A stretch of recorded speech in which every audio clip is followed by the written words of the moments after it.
اما بعد فقد قال الله تبارك وتعالى كما ورد في سورة الحشر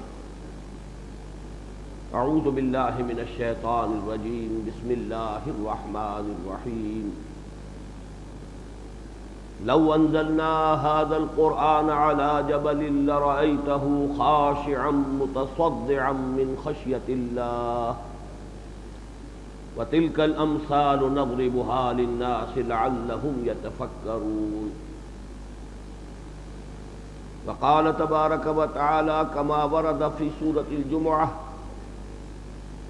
هو الذي بعث في الأميين رسولا منهم يتلو عليهم آياته ويزكيهم ويعلمهم الكتاب والحكمة وَإِن كَانُوا مِن قَبْلُ لَفِي ضَلَالٍ مُّبِينٍ وَآخَرِينَ مِنْهُمْ لَمَّا يَلْحَقُوا بِهِمْ وَهُوَ الْعَزِيزُ الْحَكِيمُ صدق الله العظيم. وعن عمر بن الخطاب رضي الله تعالى عنه قال قال رسول الله صلى الله عليه وسلم ان الله يرفع بهذا الكتاب اقواما ويضع به آخرين رواه الامام مسلم رحمه الله. وعن عثمان بن عفان رضي الله تعالى عنه قال قال رسول الله صلى الله عليه وسلم خيركم من تعلم القرآن وعلمه رواه الامام البخاري رحمه الله. وعن علي رضي الله تعالى عنه قال قال رسول الله صلى الله عليه وسلم إنها ستكون فتنة فقلت ما المخرج منها يا رسول الله قال كتاب الله فيه خبر ما قبلكم ونبأ ما بعدكم وحكم ما بينكم إلى قوله تعالى إلى قوله صلى الله عليه وسلم من قال به صدق ومن عمل به أجر ومن حكم به عدل ومن دعا إليه هدي إلى صراط مستقيم رواه الإمام الدارمي وإمام البيهقي رحمهم الله. رب اشرح لي صدري ويسر لي امري واحلل عقدة من لساني يفقهوا قولي. اللهم ربنا الهمنا رشدنا واعذنا من شرور انفسنا. اللهم ارنا الحق حقا وارزقنا اتباعه وارنا الباطل باطلا وارزقنا اجتنابه. اللهم ارحمنا بالقرآن العظيم واجعله لنا اماما ونورا وهدى ورحمة. اللهم ذكرنا منه ما نسينا وعلمنا منه ما جهلنا وارزقنا تلاوته آناء الليل وآناء النهار واجعله لنا حجة يا رب العالمين آمین. معزز حاضرین اور محترم خواتین، اب سے تھوڑی دیر قبل میں نے کچھ خیالات کو مجتمع کرنے کی کوشش کی کہ آج مجھے آپ سے کیا کیا باتیں کرنی ہیں. تو سب سے پہلے ذہن ادھر منتقل ہوا، ایک شعر ہے، شاید اس میں کوئی لفظی غلطی ہو کہ نہیں آتی تو یاد ان کی مہینوں تک نہیں آتی، مگر جب یاد آتے ہیں تو اکثر یاد آتے ہیں. میں سوچ رہا تھا کہ ایسا بھی ہوتا رہا ہے کہ کئی مہینے، 5-6 مہینے گزر گئے، میری حاضری یہاں نہیں ہوئی، لیکن اب اپریل سے ایسا ہو رہا ہے کہ ماہ اپریل میں بھی آمد ہوئی، مئی میں بھی، اب جون میں بھی، بلکہ اب تو 3 ہفتے بعد ہی آپ کی خدمت میں پھر حاضری ہو گئی. یہ وضاحت میں کر دوں کہ آج کل سفر بہت مہنگا ہو گیا ہے، خاص طور پر ہوائی سفر جو ہے اب وہ آسمان سے باتیں کر رہا ہے. ہوا اصل میں یہ ہے کہ پچھلی مرتبہ بھی جو میری آمد ہوئی تو ایک ساتھی تنظیم کے بھی ہیں، میرے پرانے رفیق ہیں جمعیت طلباء کے زمانے کے، ان کی صاحبزادی کا نکاح تھا، ان کے اصرار پر آنا ہوا تھا. میری آمد کا کوئی بوجھ آپ کی انجمن پر نہیں پڑا تھا. اسی طرح اب بھی میں در حقیقت بیرونی سفر کے لیے روانہ ہو رہا ہوں. مجھے سہولت تھی کہ میں سیدھا آج صبح لاہور سے بھی ڈائریکٹ فلائٹ ہے جو نیو یارک جاتی ہے، لیکن میرا جمعہ ویسے بھی ضائع ہو جاتا، تو میں نے مناسب سمجھا کہ میں ادھر سے ہو کر گویا کہ یہ بھی میری وزٹ جو ہے انجمن سندھ جو ہے اسے رونگے میں جسے کہتے ہیں وہ حاصل ہوئی۔ پچھلی مرتبہ جب حاضری ہوئی تھی 27 مئی کو، تو 2 موضوعات پر گفتگو ہوئی تھی، آپ کو یاد ہوگا۔ ایک تو قرآن مجید کے بنیادی فلسفے کا ایک نہایت اہم موضوع، شہادت کا تصور کیا ہے حضور قرآن، اور پھر یہ کہ تاریخی اعتبار سے جائزہ حضور صلی اللہ علیہ وسلم کے زمانے میں، پھر آپ کے انتقال کے بعد بے شمار صحابہ نے جامع شہادت نوش کیا معروف معنی میں، تو میں نے اس کا ایک تاریخی پس منظر سلسلے وار آپ کے سامنے رکھا تھا۔ دوسرا موضوع تھا عظمت قرآن، اور خاص طور پر تعلیم و تعلم قرآن کی اہمیت۔ اس کا خاص سبب یہ تھا کہ یہاں قرآن اکیڈمی میں 1 سالہ کورس شروع ہونے والا تھا، اس کے لیے ترغیب مقصود تھی کہ لوگ ہمت کریں، وقت نکالیں، 1 سال اس کام کے لیے، اس عظیم مقصد کے لیے وقف کر دیں۔ تو بہرحال الحمدللہ کہ اس کا اللہ تعالیٰ کے فضل و کرم سے خاطر خواہ نتیجہ برآمد ہوا ہے، اور وہ کورس کا آغاز قرآن اکیڈمی میں ہو چکا ہے۔ 1 ہفتے کی تدریس اس میں ہو چکی ہے، میری توقع سے زیادہ اس میں لوگوں نے شرکت کی ہے، تو میں ان کے لیے دعا بھی کرتا ہوں کہ اللہ تعالیٰ انہیں استقامت عطا فرمائے۔ ہمارے ہاں اصل میں جوش میں آ کر کسی کام کا آغاز کر لینا تو بہت عام ہے، لیکن نبھانا بہت مشکل ہے، مسلسل پابندی کے ساتھ کام کرنا۔ ہماری قوم اس وقت بہت گری اور گئی گزری حالت میں بھی، آپ کو معلوم ہے کہ کسی جوشیلے موقع پر بے شمار لوگ نکل آئیں گے جو جانوں کا نذرانہ پیش کر دیں گے، گریبان کھول کر گولیاں کھا لیں گے، لیکن یہ کہ دھیمے دھیمے پہم نظم کے ساتھ مسلسل کام کرنا، اس کی تو صلاحیت معلوم ہوتا ہے کہ مجموعی طور پر ہماری قوم سے گویا کہ سلب ہو چکی ہے۔ جذباتی طور پر کام کرنے کے لیے لوگ اب بھی آمادہ ہیں، مستقل مزاجی کے ساتھ گویا بھڑک اٹھ کر ختم ہو جانا، جل جانا یہ آسان ہے، لیکن سلگتے رہنا مسلسل یہ بہت مشکل ہے۔ تو میں دعا کرتا ہوں اللہ تعالیٰ انہیں استقامت عطا فرمائے۔ مزید میں ان کی حوصلہ افزائی کے لیے آج بھی انہی دونوں باتوں کے ضمن میں سمجھیے کہ میری آج کی گفتگو بھی میرے پچھلے خطاب جمعہ کا تتمہ یا ضمیمہ یا تکملہ ہے۔ شہادت کا موضوع بھی میں چاہتا ہوں دوبارہ، اس لیے کہ اب یہ آپ کو معلوم ہے کہ شاید آج 6 یا 7 تاریخ ہے محرم کی، 6 ہے غالباً، تو عاشورہ بھی قریب ہے۔ اس زمانے میں تقریریں خاص طور پر ہوتی ہیں، جو حادثہ فاجعہ ہوا کربلا کا، اس کا رنج اور صدمہ تو یقیناً ہر مسلمان کو ہے، لیکن اس کے بارے میں چونکہ کچھ افراط و تفریط اب پیدا ہو رہی ہے۔ پہلے افراط ہی افراط تھی، اب کچھ تفریط بھی شروع ہو گئی، تو میں یہ چاہتا ہوں کہ افراط و تفریط کے مابین جو عدل کا، توازن کا، انصاف کا جو مقام ہے، اس کو میں آپ کے سامنے اختصار کے ساتھ رکھوں، اور مزید یہ کہ عظمت قرآن اور خاص طور پر احیاء اسلام کی جد و جہد کے لیے اس کی کیا اہمیت ہے، میں چاہتا ہوں کہ اس پر بھی آج کچھ مزید باتیں آپ سے گفتگو کروں۔ فلسفہ شہادت کے ضمن میں جو چند باتیں میں نے عرض کی تھی انہیں ذہن میں تازہ کیجئے۔ عام ہمارے ہاں مفہوم میں یہ لفظ استعمال ہوتا ہے اللہ کی راہ میں قتل ہو جانے کی، قرآن میں یہ لفظ اس مفہوم میں کہیں نہیں ہے، صرف ایک جگہ پر امکان ہے کہ یہ معنی لے لیے جائیں، ورنہ قتل ہی کا لفظ آتا۔ وَلَا تَقُولُوا لِمَن يُقْتَلُ فِي سَبِيلِ اللَّهِ أَمْوَاتٌ، تفصیل میں جانے کا موقع نہیں، اس وقت میں گنتی کروا رہا ہوں۔ اس کا اصل مفہوم کیا ہے؟ لغوی مفہوم شہد یشہد، موجود ہونا، حاضر ہونا، شاہد و غائب، غائب جو موجود نہیں ہے، شاہد جو موجود ہے۔ عالم الغیب والشہادہ، اللہ ان چیزوں کو بھی جانتا ہے جو تمہارے سامنے ہے اور ان کو بھی جانتا ہے جو تم سے غائب ہے۔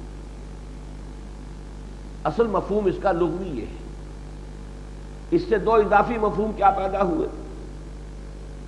کسی حادثے اور وقوع کے موقع پر جو موجود ہوتا ہے وہی صحیح معنی میں گواہی دے سکتا ہے، لہذا شاہد یشہد شاہد یہ گواہ کے معنی میں آ گیا۔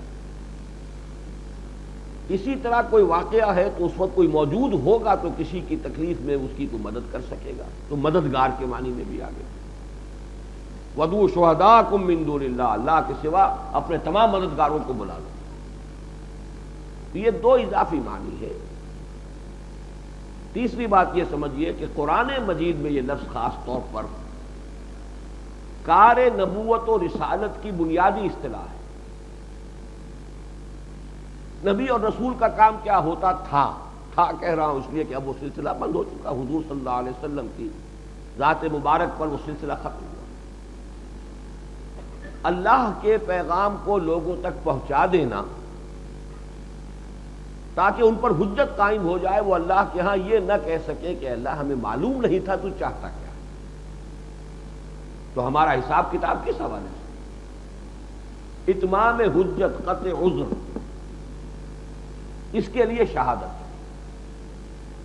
ویسے تو یہ لفظ شروع ہوتا ہے کلمہ شہادت، ہمارے دین کی جڑ بنیاد وہی اشہد ان لا الہ الا اللہ واشہد ان محمد رسول اللہ۔ پھر یہ شہادت قولی بھی ہے، عملی بھی ہے۔ زبان سے میں نے کہا اشہد ان لا الہ الا اللہ، اب میرے عمل کو گواہی دینی چاہیے کہ میں واقعتاً اللہ کو اپنا رب مانتا ہوں۔ زبان سے اقرار کیا واشہد ان محمد رسول اللہ صلی اللہ علیہ وسلم، اب میرے عمل سے حویدہ ہونا چاہیے کہ واقعی یہ محمد کا امتی ہے، ان کا کہنا مانتا ہے، ان کی سنت پر عمل کر رہا ہے، ان کے احکام و فرامین کو تسلیم کرتا ہے۔ زبان سے ہم کہتے ہیں قرآن اللہ کا کلام ہے، اب ہمارے عمل سے ظاہر ہونا چاہیے کہ ہم اس پر عمل کر رہے ہیں۔ تو گویا کہ قولی شہادت، عملی شہادت، پھر ایک شہادت انفرادی ہے اور ایک اجتماعی ہے۔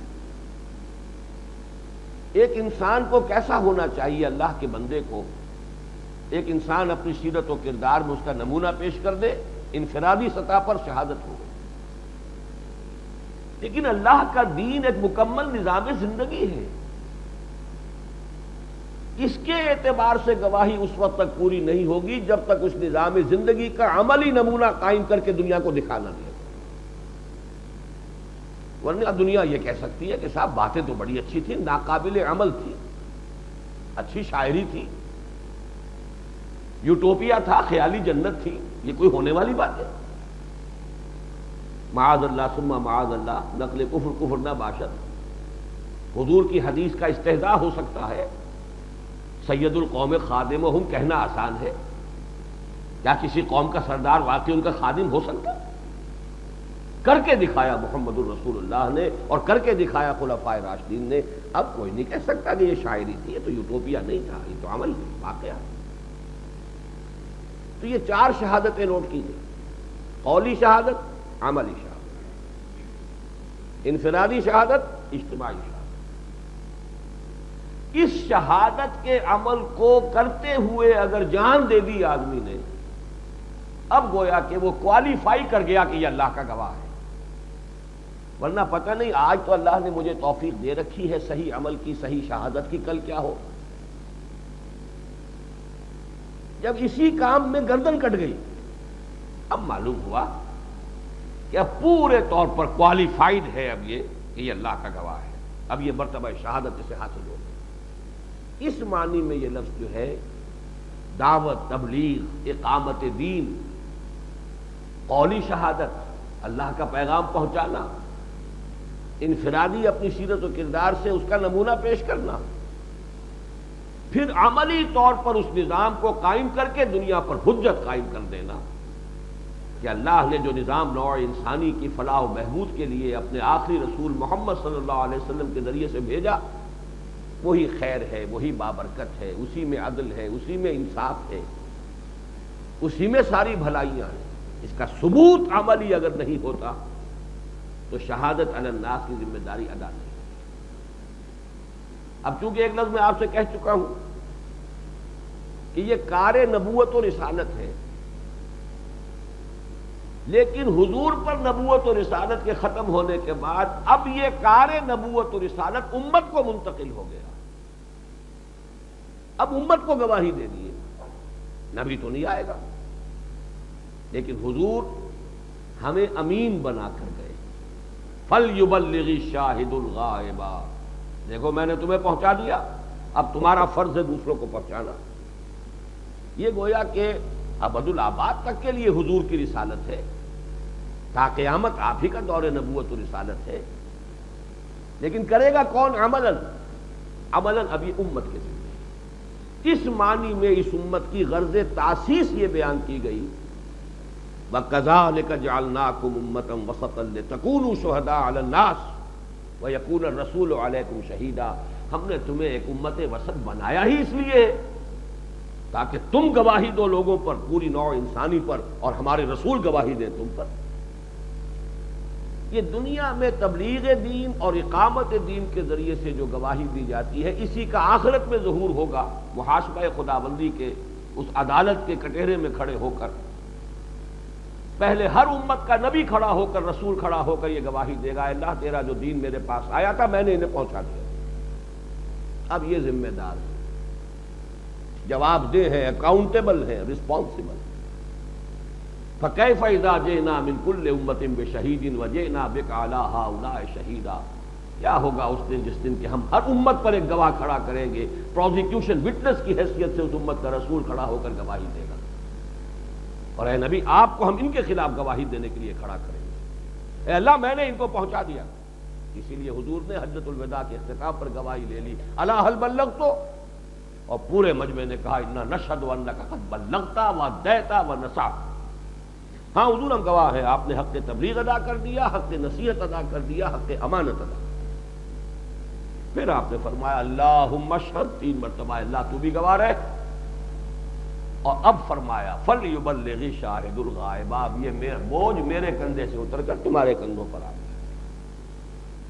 اب سوچو، پوری نوع انسانی تک اس شہادت کا فریضہ تمہیں ادا کرنا ہے. ایسا نہ ہو کہ قیامت کے دن الٹا مقدمہ قائم ہو جائے تم پر. اے اللہ یہ تھے ٹھیکیدار تیرے دین کے اور تیرے نبی کے، انہوں نے اپنے عمل سے ہمیں تیرے دین سے متنفر کیا، تو کیا بیتے گی؟ کیف اذا جئنا من کل امت، کیا بیتے گی اس دن؟ بجائے اس کے کہ یہ نمونہ پیش کرتے کو اپنے عمل سے ہمیں دین کی طرف راغب کرتے ہیں، انہوں نے تو ہمیں متنفر کیا کہ ذلیل ترین قوم ہے. یہ برنارڈ شاہ کا جملہ تو ایسا ہے، دل پہ لکھا ہوا ہے. ایک بڑا عجیب تھا، بہرحال بڑا ایک مفکر انسان تھا، جملہ معمولی نہیں ہے. قیامت کے دن یہ در حقیقت پورے نوع انسانی کی طرف سے یہ جملہ کہا جائے کہ میں جب قرآن پڑھتا ہوں تو محسوس کرتا ہوں کہ اس سے زیادہ بہتر کتاب ممکن نہیں. جب مسلمانوں کو دیکھتا ہوں تو محسوس کرتا ہوں ان سے زیادہ ذلیل قوم کوئی نہیں. یہی حال ہے ہمارا. کون ہمیں دیکھ کر انسپریشن لے گا اسلام کے لیے؟ سوچیے تو صحیح. سب سے زیادہ پسماندہ، سب سے زیادہ منتشر، غیر منظم، ہماری نقالی کرتے ہیں اور کہتے ہیں ہمارے پاس دین بڑا اعلیٰ ہے. ترکی میں جب مصطفیٰ کمال پاشا نے فیملی لاز بھی جب ختم کر دیے شریعت کے، جیسا کہ ہمارے ہاں بھی کیا اس شخص نے، ایوب خان نے، کہ فیملی لاز کے اندر بھی جو ہے وہ تبدیلیاں کی ہیں کہ جن کو تمام مکاتب فکر کے علماء نے کہا کہ غیر اسلامی، اور وہ آج تک نافذ ہے. 11 برس تک دوسرا ایک عامر جو ہے وہ بھی چلا گیا کہتا ہوا اسلام اسلام اسلام، لیکن وہ آئلی قوانین جو کہ تو قائم. ایک فوجی عامر نے نافذ کیے، دوسرے نے 11 برس کا قائم. اور تمام کا شیعہ، سنی، اہل حدیث، دیوبندی، بریلوی، جماعت اسلامی، 6 کی ٹاپ کی قیادت نے کہا کہ یہ غیر اسلامی. تو جب پہلی مرتبہ عالم اسلام میں مصطفیٰ کمال نے کیا تھا، جب یہ فیملی لاز بھی ختم کر دیے، تو فرانس کے اخبارات نے یہ تانا دیا تھا یہ عجیب قوم ہے کہ اپنے آئلی قوانین بھی ہم سے لے رہی ہے اور کہتی ہے کہ ہمارے پاس سب سے اعلیٰ ضابطہ ہے، سب سے اونچا نظام ہے، سب سے اچھی شریعت ہے، سب سے اچھا قانون ہے. یہ ہے در حقیقت جو شہادت ہم پیش کرتے رہے. اب جیسا کہ میں نے عرض کیا، اس مشن کے لیے جو شخص اپنی زندگی وقف کرے وہ زندہ بھی شہید ہے. رسول سب کے سب شاہد اور شہید ہے. یہ نہ بے کا علی ہؤلاء شہیدہ، حضور کے لیے لفظ شہید آ رہا ہے، حضور قتل تو نہیں ہوئے. آپ کی تو آرزو تو یہ رہی ہے لوددت ان اقتل فی سبیل اللہ ثم احیا ثم اقتل ثم احیا ثم اقتل، میری بڑی خواہش ہے اللہ کی راہ میں قتل ہو جاؤں. وہی لفظ قتل ہے، پھر زندہ کیا جاؤں، پھر قتل کیا جاؤں، پھر زندہ کیا جاؤں، پھر قتل کیا جاؤں. لیکن حضور کی تو کا انتقال جو ہے وہ اپنی طبیعی موت جسے کہتے ہیں وہ ہوا. شہید تو سب ہے. تو جو شخص اسی کام میں لگا ہوا ہے ہماتن، وہ زندہ شہید ہے. البتہ جب اسی کام کو کرتے ہوئے کسی کی جان بھی چلی گئی، گردن بھی کٹ گئی، اب گویا کہ کلیتن اب مہر تصدیق ثبت ہو گئی کہ یہ اللہ کا گواہ ہے. یہ ہے اصل میں فلسفہ شہادت. پھر میں نے تاریخی جو بیان کیا تھا، اب ہمیں تو نام صرف 2-4 شہادتوں کا یاد رہ گیا. میں نے عرض کیا تھا ایک شہادتیں وہ تھی، یعنی اللہ کی راہ میں قتل ہونے والی شہادت. اب میں اس معنی میں لے رہا ہوں جو اللہ کے دین کی دعوت و تبلیغ اور اقامت کے دوران جن لوگوں نے جانیں دی. کئی تو صحابہ وہ ہیں جو مکے ہی میں شہید ہو گئے تھے، قتل کر دیے گئے. غزوہ بدر میں 13 عین موقع پر 14 جو تھے وہ زخمی ہو گئے تھے، بعد میں انتقال ہو گیا راستے میں مدینے سے جب واپس ہو رہی تھی مدینے کی طرف. احد میں 70، بئر معونہ پر 70، تو سینکڑوں صحابہ ہیں. ویسے تو تمام صحابہ اس معنی میں گواہ تھے، اللہ کے دین کے گواہ، اللہ کے دین کی حقانیت کے گواہ. دے تو بھی محمد کی صداقت کی گواہی، تو ہر ایک گواہی دے رہا تھا کہ نہیں. لیکن مقتول فی سبیل اللہ کے معنی میں بھی سینکڑوں صحابہ نے جامع شہادت پوچھ کی. حضرت حمزہ جیسے، حضرت حسین کے ایک رشتے سے دادا لگتے ہیں، ایک سے پڑ نانا لگتے ہیں. حضور کے چچا تھے کہ نہیں؟ حضور حضرت حسین کے نانا ہے تو پڑ نانا ہو گئے. اور حضرت علی کے بھی چچا تھے کہ نہیں؟ اس حوالے سے دادا ہو گئے. تو حضرت حمزہ دادا بھی ہے حضرت حسین کے، پڑ نانا بھی ہے. وہ شہید ہوئے کہ نہیں ہوئے؟ ان کے جسد کا مسئلہ کیا گیا کہ نہیں کیا گیا؟ تو یہ تو چمن جو ہے، جیسا کہ میں نے عرض کیا تھا، یہ تو یوں سمجھیے کہ ایک سے ایک حسین جو ہے گل، شہادت کا پھول جو ہے اس چمن محمدی میں کھلا ہوا. البتہ اگلا سلسلہ جو شروع ہوا حضور کے انتقال کے بعد دوران خلافت راشدہ، اب یہ شہادتیں جو ہے بنیادی طور پر یہ اس دین کو قائم رکھنے کے لیے قائم کر دیا حضور نے صلی اللہ علیہ وسلم، خیمہ کھڑا کر دیا. اب یہ کہ اس کے خلاف مخالفانہ تحریکیں اٹھی، ان کا راستہ روکنا، یہ شہادت کا آغاز ہوا. اور اس میں سب سے بڑی تعداد میں صحابہ حضرت ابوبکر کے عہد خلافت میں شہید ہوئے. مرتدین کے خلاف جب جہاد ہوا، مانعین زکوٰۃ کے خلاف ہوا، جھوٹے نبیوں کے خلاف ہوا، سینکڑوں ہزاروں کی تعداد میں صحابہ شہید ہوئے. پھر حضرت عمر شہید ہوئے. کیوں ہوئے؟ ایران نے انتقام لیا. ابو لولو فیروز کوئی ایک انڈیویجول نہیں تھا، اس کے پیچھے ہرمزان تھا سابق گورنر. یہ ایک سازش تھی. اس عمارت کا معلوم ہوتا ہے کہ ایک ہی یہ بانس ہے جس پر یہ پورا خیمہ کھڑا ہے، اس کو گرا دو خیمہ گر جائے گا. لیکن یہ کہ کھنڈر بتا رہے عمارت عظیم تھی، عمارت محمد کی قائم کی ہوئی تھی صلی اللہ علیہ وسلم، اور ایک شخص کے بل پر نہیں تھی. حضرت عمر شہید ہو گئے. لیکن اس کے بعد پھر پورے 10 برس تک حضرت عثمان کا عہد خلافت بالکل اسی شان کا ہے جیسا کہ حضرت عمر رضی اللہ تعالیٰ عنہ کے 10 سال. لیکن پھر جو ہے یہودی سازش اب آئی. عبداللہ ابن سبا، فتنۃ الکبریٰ، عظیم فتنہ، میں تفصیل بیان کر چکا ہوں. اس کے نتیجے میں حضرت عثمان کی شہادت. یہ ہے فتنۃ الکبریٰ، بہت بڑا فتنہ، اور یہ کامیاب ہو گیا اس معنی میں کہ اس نے مسلمانوں کو 2 گروہوں میں تقسیم کر کے ایک دوسرے سے بھڑا دیا. یہودی سازش ذہین ترین قوم ہے سازش کے معاملے. کانسپیریسی جو ہے اس کے لیے جینیس جس کو کہا جائے قوم کو یہودی، حضرت مسیح کے دین کو یوں ختم کر دیا سینٹ پال نے۔ جب تک حضرت مسیح موجود تھے جانی دشمن تھا یہ پال، جب رفع سماوی ہو گیا حضرت مسیح کا، اب لبادہ اوڑھا، مجھے کشف ہوا ہے، مجھے مسیح نظر آئے ہیں اور اب میں نے مسیح کا دین قبول کر لیا ہے، اندر داخل ہو کر سیبوٹاج کر کے توحید کو تسلیث سے بدلا، شریعت ختم کروا دی، دین ختم ہوا، دین کہاں رہ گیا؟ حضرت مسیح کا دین تو نہیں ہے جو آج مسیحیت کہلاتی ہے، وہ حضرت مسیح کا دین نہیں ہے۔ تو ڈاکٹر مائیکل ہارٹ نے بھی کہہ دیا یہ پالزم ہے حقیقت میں، اس کے لیے لفظی استعمال کرنا صحیح نہیں، اس لیے پال نے بنایا ہے یہ مذہب۔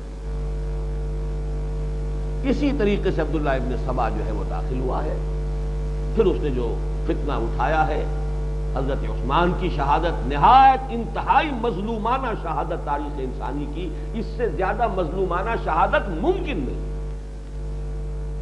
میں دعوے کے ساتھ کہہ رہا ہوں۔ اس میں بھی یہ ہوا ہے کہ حادثہ کربلا کو چونکہ ہمارے ہاں آؤٹ آف پروپورشن بلو کیا گیا، بہت زیادہ نمایاں کیا گیا، کسی کو یاد ہی نہیں حضرت عثمان کی شہادت اور وہ مظلومیت کی شان تھی۔ حضرت حسین تو میدان میں لڑتے ہوئے شہید ہوئے، حضرت عثمان کے پاس اگر چاہتے اجازت دیتے لاکھوں کی فوجیں جمع ہو جاتی۔ شام کے گورنر امیر معاویہ بار بار پیغام بھیج رہے تھے خدا کے لیے آپ ہمیں اجازت دیجئے، ہم ان بلوائیوں کا ٹکہ موٹی کریں۔ مصر کے گورنر عامر بن العاص بار بار پیغام بھیج رضی اللہ تعالی عنہ۔ پھر خود حضرت علی، حضرت زبیر، حضرت طلحہ، تین تو جو عشرہ مبشرہ میں سے مدینے میں موجود ہیں جو اجازت مانگ رہے ہیں۔ نہیں، میں کسی کلمہ گو کا خون، چاہے یہ کچھ بھی کہہ رہے ہیں، کلمہ تو پڑھ رہے ہیں، جب تک یہ مجھے قتل نہیں کرتے، جرم کون سا کیا انہوں نے؟ یہ ہے اسلام کا وہ ابھی انصاف، کسی جرم کے شبے میں کسی کو نہیں پکڑا جا سکتا جب تک کہ جرم ہو نہ جائے۔ عین حضور کی عیادت طیبہ میں یہ واقعہ ہوا کہ ایک شخص کو نظر بند کر دیا گیا، اس کا پڑوسی گیا، وہ خاص سبب تھا، حکمت ہوگی، اس نے پوچھا میرے پڑوسی کو کس لیے نظر بند کیا؟ حضور نے ذرا التفات نہیں فرمایا، دوسری طرف آ گیا، حضور نے فرمایا چھوڑ دیا، جرم بتائیے۔ تو حضرت عثمان کا موقف یہ تھا جب تک یہ مجھے قتل نہیں کر لیتے جرم کیا ہے؟ ہاں مجھے قتل کر لے پھر تم قصاص لینا۔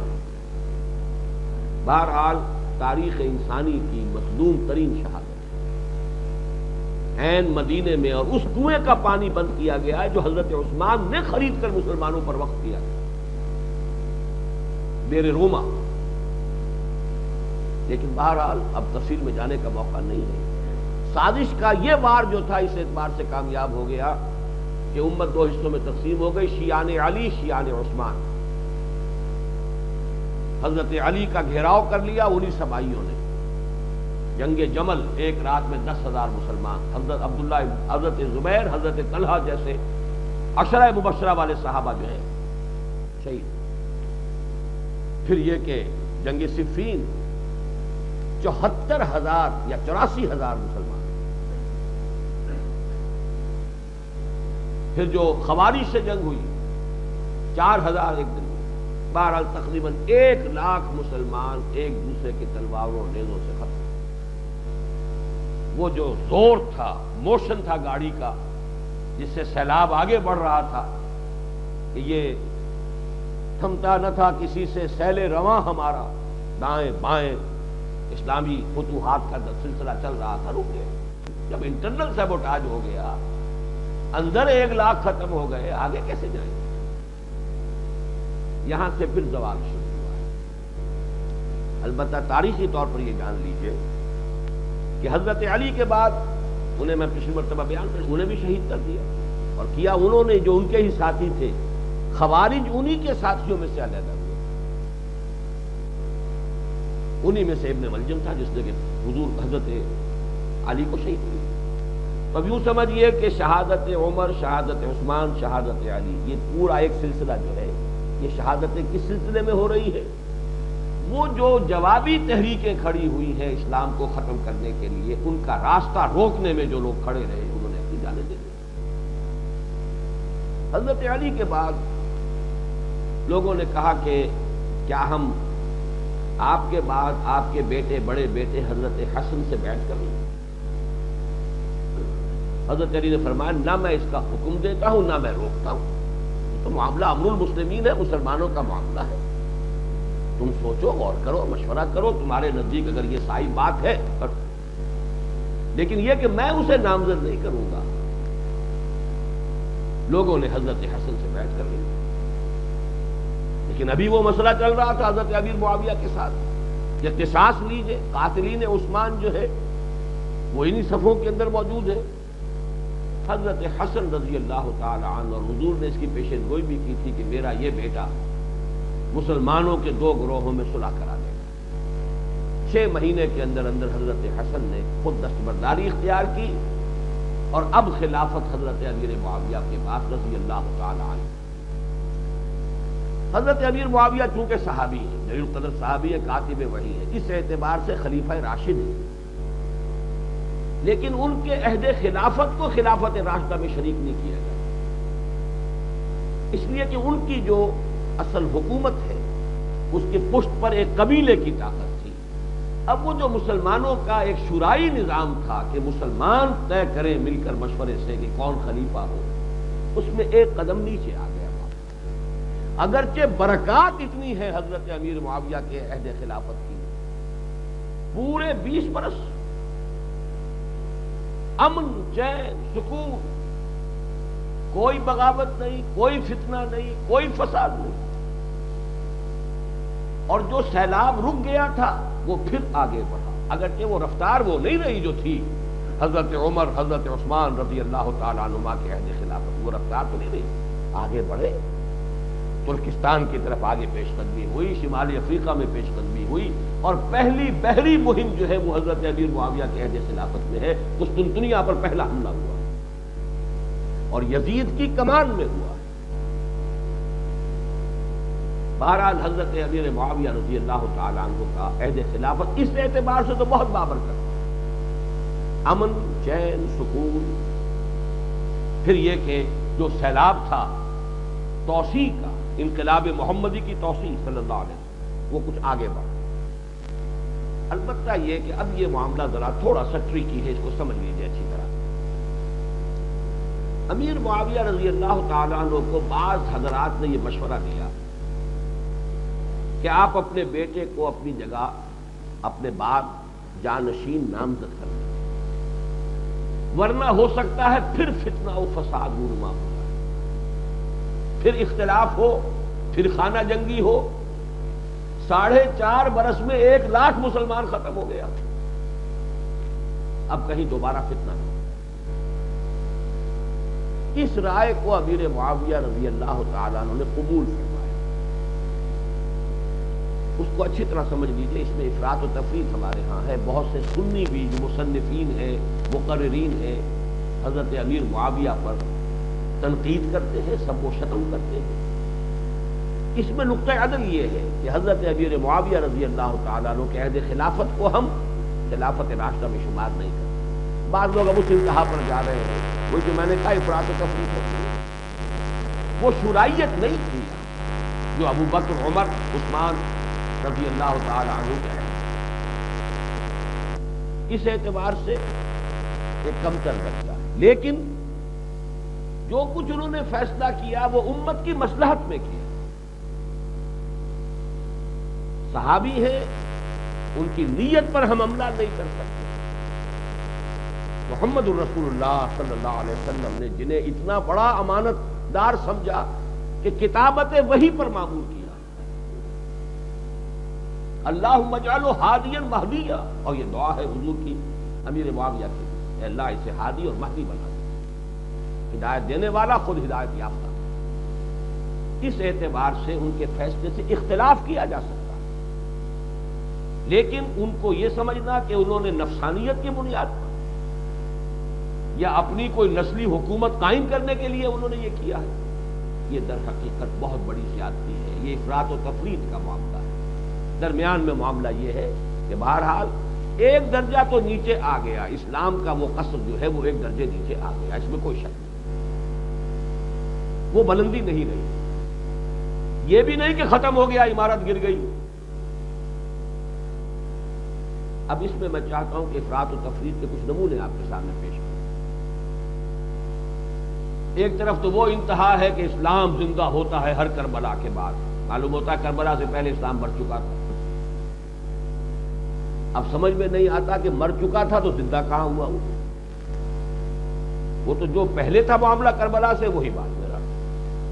اور کہنے والے کون ہیں؟ مولانا محمد علی جوہر، یہ کوئی شیعہ تو نہیں ہے، لیکن یہ چیزیں ہمارے سنیوں کے بھی ذہن پر، ان کے قلب میں، ان کے اس لیے کہ خاص ٹیکنیک کے ذریعے سے بعض چیزیں اس طرح پھیلائی گئی ہیں، پروپیگنڈا ٹیکنیک کے ذریعے سے، کہ وہ شعوری غیر شعوری طور پر ذہنوں کے اندر پیوست ہو گئی۔ دوسری طرف اسی کے ساتھ یہ بھی کہ امیر معاویہ نے تو اصل میں لوگوں کے ایمان کو خرید لیا، معاذ اللہ، ان پر بھی بدنیتی کا الزام آ گیا، اور جن لوگوں نے تسلیم کیا گویا کہ وہ بھی ایمان فروش تھے، حالانکہ حضرت امیر معاویہ رضی اللہ تعالیٰ عنہ قید خلافت میں تو ابھی بہت بڑی تعداد میں صحابہ موجود تھے۔ اگر وہ صحابہ ایمان فروش تھے، معاذ اللہ ثم معاذ اللہ، تو پھر سوچئے کہ اصل میں ناوک نے تیرے سید نہ چھوڑا زمانے میں یہ حملہ کس پر ہو رہا ہے؟ حملہ تو محمد کی ذات پر ہو رہا ہے صلی اللہ علیہ وسلم۔ درخت اپنے پھل سے پہچانا جاتا ہے۔ یہ صحابہ جو ہیں یہ شجر نبوت کے ثمر ہیں، پھل ہیں۔ اگر یہی تربیت تھی حضور کی، یہی تزکیہ تھا، یہی تھا آپ نے جو ہے لوگوں کو بنایا، تو کیا خاک بنایا؟ معاذ اللہ ثم معاذ۔ یہ ہے اصل میں کہ جو ہمارے ہاں عام تصورات پھیلے۔ بہرحال دوسری انتہا یہ ہو رہی ہے کہ خلافت راشدہ میں بہرحال وہ شامل نہیں ہے۔ اس کی صحیح ترین بات سمجھ لیجئے، شاہ اسماعیل شہید رحمۃ اللہ علیہ نے منصب امامت نامی کتاب میں 6 درجے معین کیے۔ یوں سمجھیے کہ اسلام کا جو قصر ہے وہ 6 منزلہ عمارت کی حیثیت رکھتا ہے۔ حضرت امیر معاویہ رضی اللہ تعالیٰ عنہ کے عہد خلافت میں 6ٹھی منزل گر گئی، 5 موجود نہیں۔ یہ عمارت زمین بوس نہیں ہو گئی، ختم نہیں ہو گئی، البتہ یقیناً ایک منزل گری کہ مسلمانوں کے باہمی آزادانہ باہمی مشورے سے خلافت کا فیصلہ ہو، نہ کہ کسی قبائلی قوت کے بل پر فیصلہ کرنا، متغلب خود غالب آ جانا۔ یہ جو اصل معیاری خلافت کا تصور ہے یہ اس میں نہیں ہے۔ باقی جو 5 عمارتیں، 5 جو منزلیں ہیں موجود ہیں، شریعت خداوندی کے احکام کی تنفیذ ہو رہی ہے، قوانین جو ہے شریعت ہی کے نافذ ہو رہے ہیں، باقی سارا معاملہ موجود ہے، 5 منزلیں، البتہ سب سے اوپر کی 6ٹھی منزل گر گئی۔ میں اس موضوع پر پھر بعد میں ذرا تفصیل سے بھی آؤں گا۔ ابھی میں چاہتا ہوں کہ حادثہ کربلا جو ہے اس کو بھی سمجھ لیجئے کہ اس کا اصل منظر ہے کیا۔ جس وقت حضرت امیر معاویہ نے یزید کی ولی عہدی کی بیعت لی ہے، یہ بالکل ان کے عہد خلافت کا وسط تھا، 10 برس ہو چکے تھے۔ ابھی تو معلوم نہیں تھا کہ کتنے برس اور ہے، کتنے دن اور ہے، وہ تو معلوم نہیں ہوتا، لیکن اب ہمیں تو معلوم ہے کہ اس کے بعد بھی وہ 10 برس زندہ رہے، انہیں کی خلافت رہی۔ جب بیعت ولی عہدی لی گئی ہے تو تمام اکابر نے جو بھی تھے، ذمہ دار لوگ، قبائل کے شیوخ تھے یا اور لوگ تھے، صحابہ تھے، سب نے بیعت کر لی۔ 5 اشخاص نے انکار کیا، اچھی طرح نوٹ کر لی، اور 5 جو ہونے چاہیے تھے وہی ہیں۔ ابو بکر جا چکے تھے، ان کے بیٹے تو موجود تھے، عبد الرحمن ابن ابی بکر، انہوں نے انکار کر دیا کہ یہ تو قیصر و کسریٰ والا سلسلہ ہے، باپ کے بعد بیٹا، ہم اس کو تسلیم کرنے کو تیار۔ عمر جا چکے تھے، ان کے بیٹے تو تھے عبداللہ ابن عمر، انہوں نے انکار کر دیا۔ عباس جا چکے تھے، ان کے بیٹے تو تھے عبداللہ ابن عباس، انہوں نے انکار کر دیا۔ عشرہ مبشرہ میں سے زبیر جا چکے تھے، ان کے بیٹے تو تھے عبداللہ ابن زبیر، انہوں نے انکار کر دیا۔ علی جا چکے تھے، ان کے بیٹے موجود تھے حضرت حسین، حضرت حسن کا انتقال ہو چکا۔ 5 افراد، ابو بکر کے صاحبزادے، عمر کے صاحبزادے، حضرت علی کے صاحبزادے، حضرت زبیر کے صاحبزادے، حضرت عباس کے صاحبزادے، 5 نے انکار کیا. اور امیر معاویہ رضی اللہ تعالی عنہ نے یہ بڑی حکمت برتی اور حلم بے پناہ تھا، جبر نہیں کیا کہ ضرور بیعت کرو یا ادھر ہو یا ادھر، نہیں. اب جب ان کا انتقال ہو گیا، اب کریٹیکل مومنٹ آ گیا، اب ولی عہدی سے خلافت. اس وقت 5 میں سے ایک کا انتقال ہو چکا، عبد الرحمن ابن ابی بکر فوت ہو گئے، رہ گئے 4. ان 4 میں ایک اختلاف رائے ہوا، اور چاروں کی رائے مخلصانہ تھی. میرے نزدیک کوئی شخص ان میں سے کسی کی نیت پر حملہ کرے گا، اس کا اپنا ایمان صحیح نہیں، چاہے یہ چاروں صغار صحابہ میں سے، کبار میں سے نہیں، یعنی چھوٹے تھے حضور کے زمانے میں لیکن صحابی تھے. نیت پر حملہ نہیں ہوگا. اختلاف کر سکتے ہیں آپ، ان کا ایک دوسرے سے اختلاف ہوا تو آپ بھی اختلاف کر سکتے ہیں. 2 کی رائے یہ تھی کہ اگرچہ یہ کام تو ہوا تو ہے غلط، اس لیے ہم نے بیعت نہیں کی تھی ولی عہدی کی، لیکن اب جب کہ یہ معاملہ ہو گیا ہے، اگر ہم نے بغاوت کرتے ہیں تو خون ریزی ہوگی بے پناہ. ہمارے نزدیک یہ غلطی تو ہے، اتنی بڑی غلطی نہیں ہے کہ اس کی وجہ سے امت کے اندر خون ریزی. یہ ہے حضرت عبداللہ ابن عباس، عبداللہ ابن عمر رضی اللہ تعالی عنہ. اب اگر کوئی شخص کہے وہ بزدل تھے معاذ اللہ، یا ایمان فروش تھے، عبداللہ ابن عباس ساری تفسیری روایات کا یوں سمجھیے کہ منبع اور سرچشمہ عبداللہ ابن عباس. حدیث کا سلسلۃ الذہب جو ہے وہ حضرت عبداللہ ابن عمر سے شروع ہے، جو سنہری زنجیر ہے حدیث کی روایت. ان کو کسی کو معاذ اللہ ثم معاذ اللہ ان پر بدنیتی یا بزدلی یا ایمان فروشی اس کا الزام لگانے والے، میرے نزدیک تو یہ ہے کہ وہ اسلام میں تو ہے سو ہے، دائرہ ایمان سے خارج ہے. 2 کی رائے یہ ہوئی کہ نہیں صاحب، کم وٹ میں وی ہیو ٹو ریزسٹ، جو ہو اسے روکنا ہے، یہ زوال ہم نہیں آنے دیں. یہ ہے حسین ابن علی اور عبداللہ ابن زبیر. یہ دوسرا نام بھی ذہن میں رکھیے، اکیلے حضرت حسین کا مسئلہ نہیں ہے. عبداللہ ابن زبیر، حسین ابن علی رضی اللہ تعالی عنہ. البتہ ان میں ایک اختلاف ہو گیا. عبداللہ ابن زبیر کی رائے یہ ہوئی کہ ہمیں حجاز کو اپنا مرکز بنانا چاہیے. یہاں صحابہ کرام تھے، یہ حضور کی دعوت کا مرکز، منبع، سرچشمہ تو یہی ہے.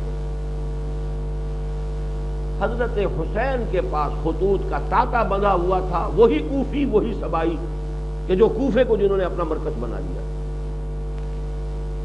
انہوں نے خطوط پر خطوط، وفد پر وفد، یہاں آئیے آپ، ہم تو آپ کے لیے گردنیں کٹانے کے لیے تیار ہیں، یہاں تشریف. حضرت حسین ابن علی رضی اللہ تعالی عنہ نے پہلے حضرت مسلم بن عقیل کو بھیجا، ان کے ہاتھ پر وہاں بے تحاشا لوگوں نے بیعت کر لی کوفے میں. اب حضرت حسین بھی روانہ ہوئے. عبداللہ ابن عباس جو پھر نوٹ کیجئے کہ نانا کے حکم میں ہے حضرت حسین. عبداللہ ابن عباس کون ہے؟ حضور کے چچا زاد بھائی ہو گئے کہ نہیں؟ نانا کے چچا زاد بھائی.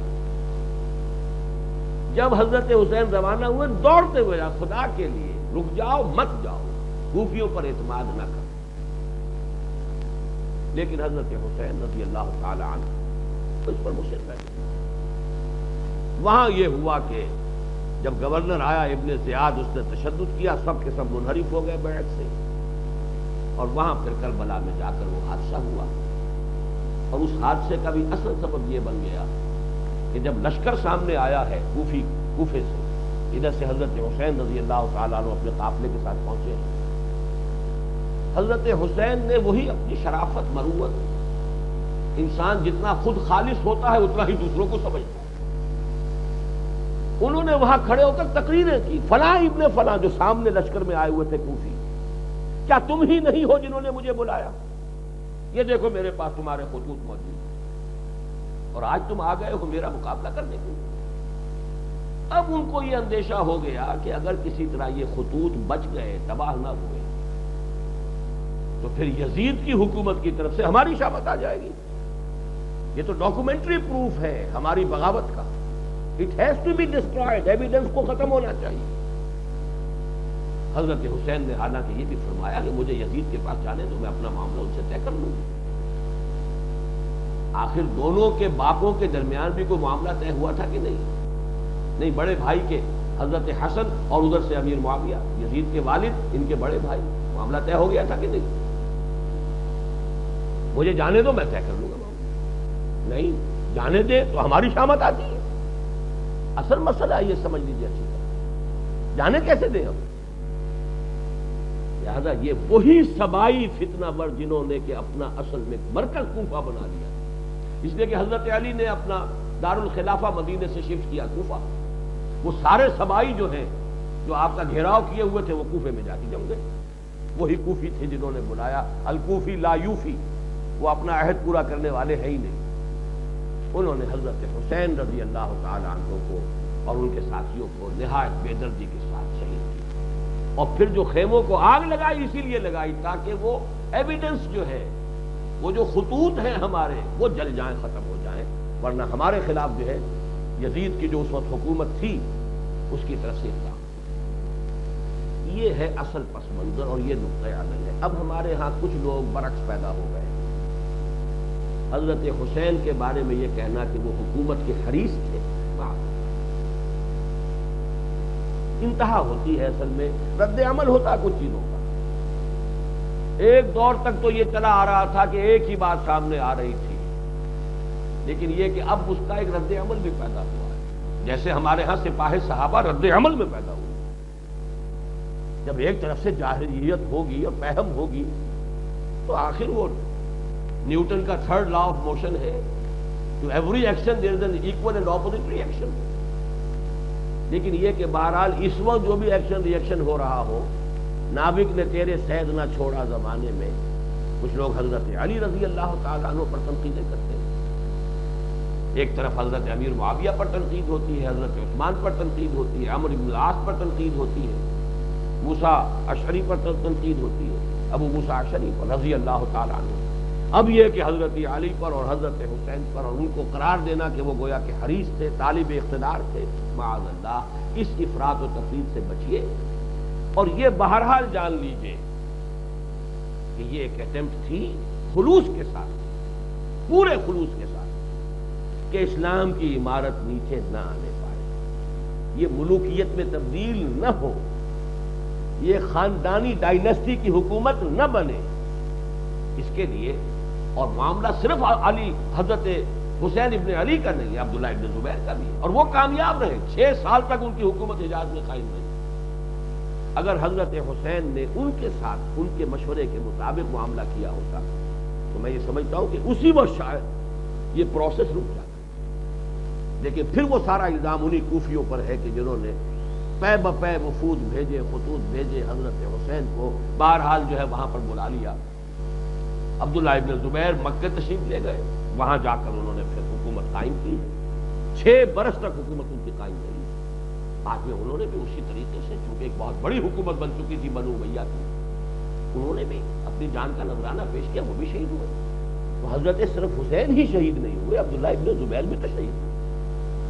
اس اعتبار سے ایک تو یہ کہ ان شہادتوں کو بس کسی ایک مرکز کے اوپر جمع کر دینا یہ بہت بڑا مغالطہ ہو جاتا ہے، آؤٹ آف پروپورشن اہمیت ہو جاتی ہے کسی بات کی۔ تو جیسا کہ میں نے عرض کیا تھا، یہ تو چمن جو ہے ہر طرف جو ہے شہادتوں کے پھول کھلے ہوئے، ایک سے ایک زیادہ حسین ہے، ایک سے ایک زیادہ خوبصورت ہے، ہر جگہ پر صحابہ کرام سے شروع ہو کر، اور پھر یہ کہ اس کے بعد یہ بھی نوٹ کر لیجئے کہ اس کے بعد پھر حضرت حسین کی اولاد میں سے، کیونکہ ان کے بیٹے علی بن حسین جو بچے تھے زین العابدین، ان کے بیٹے حضرت زید، انہوں نے پھر کوشش کی۔ پھر کچھ عرصے کے بعد حضرت حسن کی اولاد میں سے نفس زکیہ، انہوں نے پھر کوشش کی۔ یہ کوششیں ہوئی ہیں، لیکن ان کوششوں کے بعد مسلسل پہم ناکامیوں کے بعد گویا کہ یہ سمجھ لیا گیا کہ اب اسلام کا وہ نظام سیاسی جو شورائی تھا خلافت کا، اب وہ نہیں چلے گا۔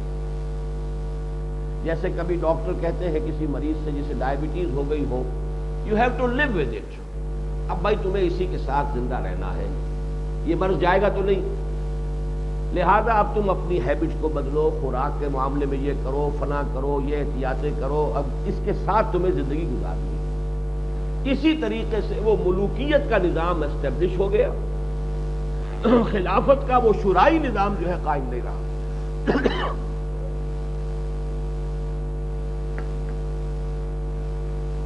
بہرحال یہ جو حضرت حسین رضی اللہ تعالیٰ عنہ کی خلافت کا پس منظر ہے، اور اس سے پہلے حضرت عثمان رضی اللہ تعالیٰ عنہ کی خلافت کا پس منظر، پچھلی مرتبہ بھی میں نے عرض کیا تھا، چھوٹے چھوٹے دو کتاب سے میرے موجود ہیں۔ آج مجھے بہت ہی یوں سمجھیے کہ ایک خاکہ آپ کے سامنے میں نے رکھنے کی کوشش کی ہے، ورنہ یہ کہ شہید مظلوم نامی کتاب حضرت عثمان رضی اللہ تعالیٰ عنہ کی سیرت اور شخصیت اور ان کے شہادت کے واقعے پر، اور سانحہ کربلا کے نام سے یہ پوری تفصیل، اس کو عام کرنے کی ضرورت ہے، لوگوں کو معلوم ہو کہ یہ مسئلہ کیا تھا۔ نہ حضرت عبداللہ ابن عباس اور حضرت عبداللہ ابن عمر ایمان فروش تھے معاذ اللہ، نہ عبداللہ ابن زبیر اور حسین ابن علی حریص اقتدار تھے معاذ اللہ، یہ دونوں افراط و تفریط کے معاملات۔ حضرت حسین نے، حضرت عبداللہ ابن زبیر نے جو کیا خلوص کے ساتھ کیا، اسلام کے نظام میں جو زوال آ رہا تھا اسے روکنے کی کوشش کی، اپنی جانیں دے دی، وہ زوال رکا نہیں، یہ علیحدہ بات ہے۔ اب میں یہاں سے اپنی گفتگو جو ہے ایک دوسرے اہم موضوع کی طرف لا رہا ہوں۔ یہ زوال جس کو روکنے کی کوشش کی حضرت حسین نے، حضرت عبداللہ ابن زبیر نے، پھر حضرت زید ابن علی ابن حسین نے، پھر حضرت حسن ذکیہ، اس زوال کا نوعیت کو سمجھ لیجئے اور اس کا جو نتیجہ نکلا ہے اس کو سمجھ لیجئے، یہ بہت اہم ہے۔ اسلام میں توحید ہر اعتبار سے ہے، صرف عقیدے کی توحید نہیں ہے، عمل کی بھی توحید ہے، دین و دنیا کی بھی توحید ہے، مذہب و ریاست کی بھی توحید ہے۔ اسلام میں مذہب اور سیاست اور ریاست یہ ایک ہے، یہ علیحدہ شعبے نہیں۔ حضرت ابوبکر خطیب بھی تھے، امیر المومنین بھی تھے، امامت بھی وہی کرتے تھے۔ حضرت عمر خلیفۃ المسلمین ہے، امیر المومنین ہے، مسجد نبوی کے خطیب ہیں، امام ہیں۔ ہر گورنر اپنی اپنی جگہ پر، جو بھی صوبائی جو بھی صدر مقام تھے، وہاں کا خطیب، وہاں کا امام۔ تو ہمارے ہاں یہ دو رکعت کے امام جو ہے، جو اقبال نے پھپتی چست کی تھی، صحیح کی تھی کہ قوم کیا چیز ہے، قوموں کی امامت کیا ہے، اس کو کیا سمجھیں یہ بیچارے دو رکعت کے امام، تو دو رکعت کے امام ہیں یہ، تو اصل امامت تو کسی اور کی چل رہی ہے، اصل سیادت کسی اور کی ہے، ریاست کسی اور کے پاس ہے، حکومت کسی اور کے پاس ہے، یہ دو رکعت کے امام ہیں۔ اصل میں ہوا کیا ہے، خلافت راشدہ کی حد تک تو یہ ایک وحدت قائم رہی، دین و دنیا کی وحدت کہہ لیں، مذہب و سیاست کی وحدت کہہ لیں، یہ ایک وحدت قائم رہی۔ اس کے بعد اس کے اندر سنویت پیدا ہو گئی۔ سنویت کیا تھی؟ اب بھائی حکومت تو یہی جو لوگ زوردار ہیں، طاقتور ہیں، قبیلے والے ہیں، جیسے آج آپ کو معاملہ ہے، قبیلے والے بلوچستان میں کس کی حکومت ہوگی؟ قبائلی سرداروں کی ہوگی، وہ تو جو کا تو معاملہ ہے، حکومت تو چلے گی اس پر۔ اسی کو ابن خلدون نے بعد میں کہا عصبیت، حکومت عصبیت کی بنیاد پر چلے گی۔ باقی اب رہ گیا دین کا معاملہ، رجال دین اب کیا کریں؟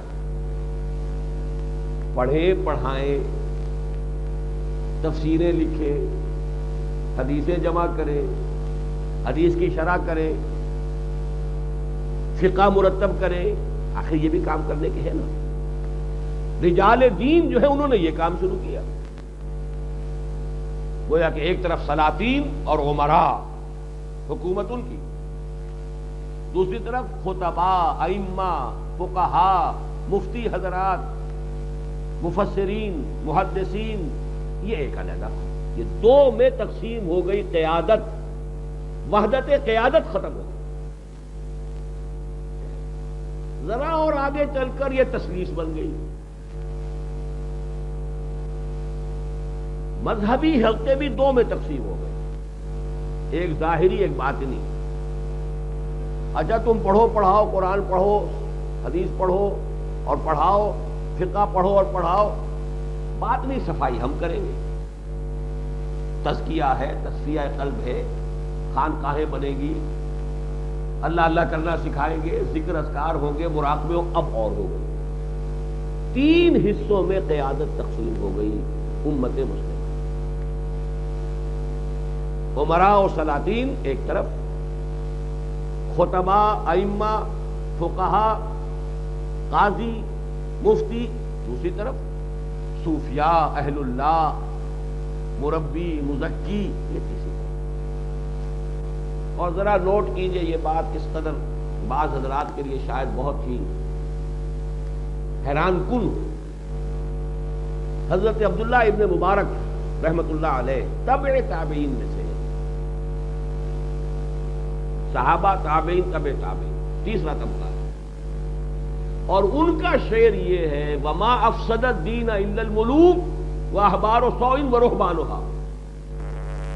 دین میں فساد برپا نہیں کیا مگر تین طبقوں نے، بادشاہوں نے، علماء سوء نے، برے علماء جنہوں نے کہ بظاہر تو دین کا کام کر رہے ہیں، حقیقت میں دنیا پرستی کر رہے ہیں. اسی طریقے کے راہب، رہبان کہ بظاہر تو یہ کہ تزکیہ نفس ہو رہا ہے، حقیقت میں دنیا داری ہو رہی ہے، دکانداری ہو رہی ہے. معلوم ہوتا ہے کہ یہ چیز جو آج ہمارے سامنے ہے انتہائی گھناؤنی صورت میں، گویا کہ اس کے بیج تیسرے ہی دور میں پڑ چکے تھے، ورنہ یہ بات عبداللہ ابن مبارک کیسے کہہ دیتے. آپ یہ تو کہہ سکتے ہیں کہ ان کی حساسیت زیادہ تھی، وہ تھوڑی سی خرابی آئی ہوگی، انہوں نے اسے بہت زیادہ محسوس کیا، یہ میں مانتا ہوں.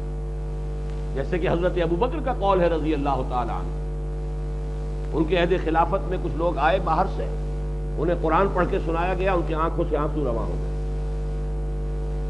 حضرت ابوبکر نے فرمایا ہاکذا کنا حتی قست القلوب، یہی حال کبھی ہمارا بھی ہوتا تھا یہاں تک کہ دل سخت ہو گئے. اب کہاں ابوبکر، کہاں دل کی سختی رضی اللہ تعالی. لیکن اس احساس، حساسیت اس درجے تھی کہ انہوں نے اسے بھی دل کی سختی سکھا دی. جیسے حضور فرماتے ہیں کہ انہ لیغان علی قلبی، میرے دل پر بھی کبھی کبھی کو حجاب سا آ جاتا ہے. حجاب، حضور کے قلب کے حجاب پر ہماری ہزار ہا جو حضوریاں ہیں وہ قربان ہو جائیں.